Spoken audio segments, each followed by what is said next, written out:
Infinitives of purpose tell us why an action happens. This to is different from the prepositional or directional to, which means in the direction of or going towards, something like that. We use it in conjunction with a base verb and only a base verb. Following the infinitive to, we only have a base verb. We don't ever have ing, we never have past tense, nothing but that base verb following infinitive. It's very important to remember. So our basic sentence structure is subject and then verb, and then to or in order to, base verb, and then an optional object clause. For example, we study English to learn something new and to give us more opportunity in the future. We is our subject, study is our verb. We could also say we studied English, or we could say we are studying English, or we have studied, any type of verb before the infinitive to. And notice I do have an object here because this verb needs that direct object in order to make sense. So we study English to learn something new and to give us more opportunity in the future. I have some parallel structure going on here where I have the same subject and the same verb and then another infinitive. Right, so there's a couple of different lessons in one. Last week, just a time reference. Here's our subject, I. What did I do? I opened. What did I open? I opened a bank account. Why did I open it? To save money for a car. I suppose I should put an optional object clause in here just to make more sense, and then follow that with in order to or to.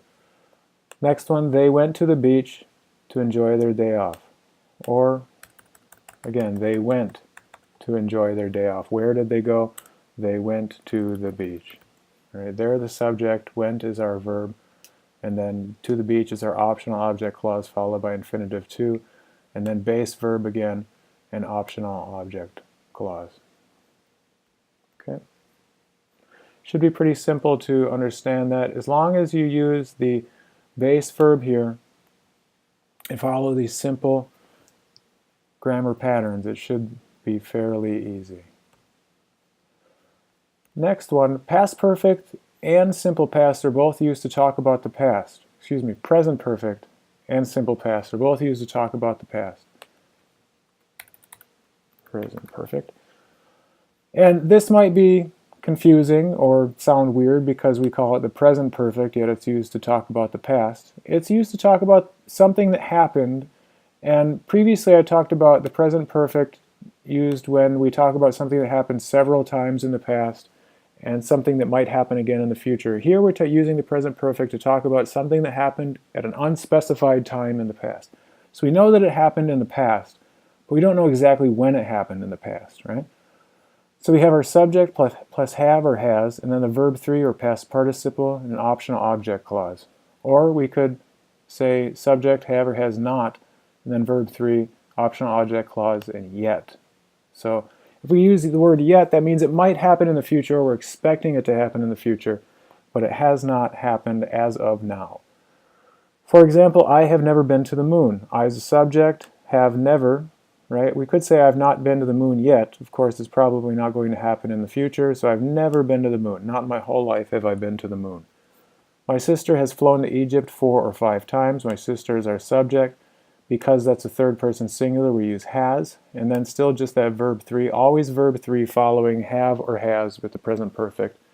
Where did she fly? Where has she flown? She flew to Egypt, and then this is optional 4 or 5 times. It doesn't say when exactly, but we know how many times.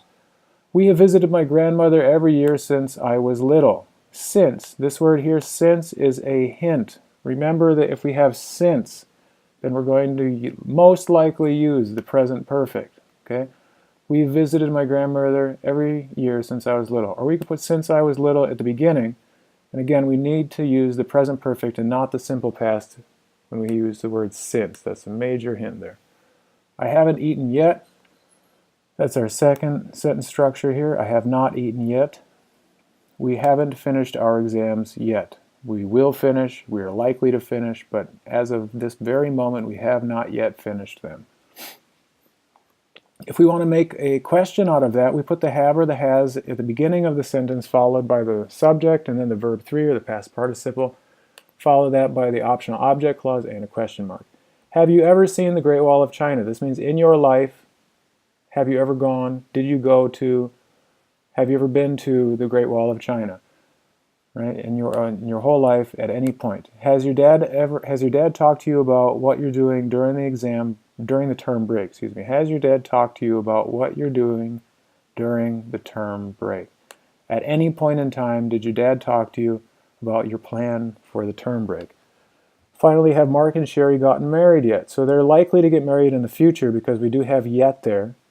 And then gotten, this is one of the small differences between American and British English. British English folk usually use the got as the past participle, whereas American will use gotten, but that's not really important. Have Mark and Sherry gotten married yet? So the simple past is also used to talk about things that happened in the past, things that happened already, things that are finished. But the simple past is used to talk about things that happened at a specific time in the past. Okay? And so if we have a day or a year or a month, some precise time, then we're going to say subject plus simple past verb and then optional object clause. So we went to the library yesterday after school. Here's our hint. It is yesterday. We know exactly when it happened, and so we use the simple past. We is the subject, went is the verb. Where did we go? We went to the library. And we could say yesterday after school at the beginning of the sentence followed by a comma if we wanted to. My brother came home around 7 last night. Again, we can use that time reference.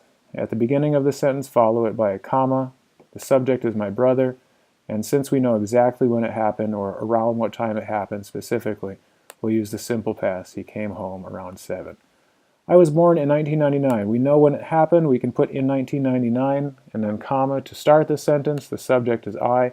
And then because it is a specific time, we're going to use was, the simple past. And born, remember, is an adjective. I was born in 1999. To make that into a question, pretty easy. We've covered this before.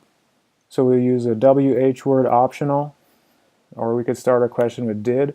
We're going to follow that with a subject and then a base verb and an optional object clause. For example, where did you go over the weekend? Did is our only past tense verb in here. You don't say where did you went.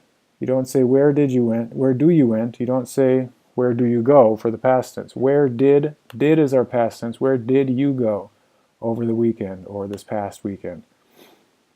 Did you read the Harry Potter books? Or maybe even better is have you read the Harry Potter books because there's no specific time. Well, did you read the Harry Potter books last summer? We'll make a specific time. Did, we don't need that WH question word. Use our subject. Read is our base verb. Remember that's read and not read, even though they're spelled the same. And then our optional object clause, and because it is a specific time, we know it's using the simple past. How did you feel when you heard the news? And I will say early, when you heard the news last night. Just to make it very clear that it is a specific time, we're using the simple past. How did you feel?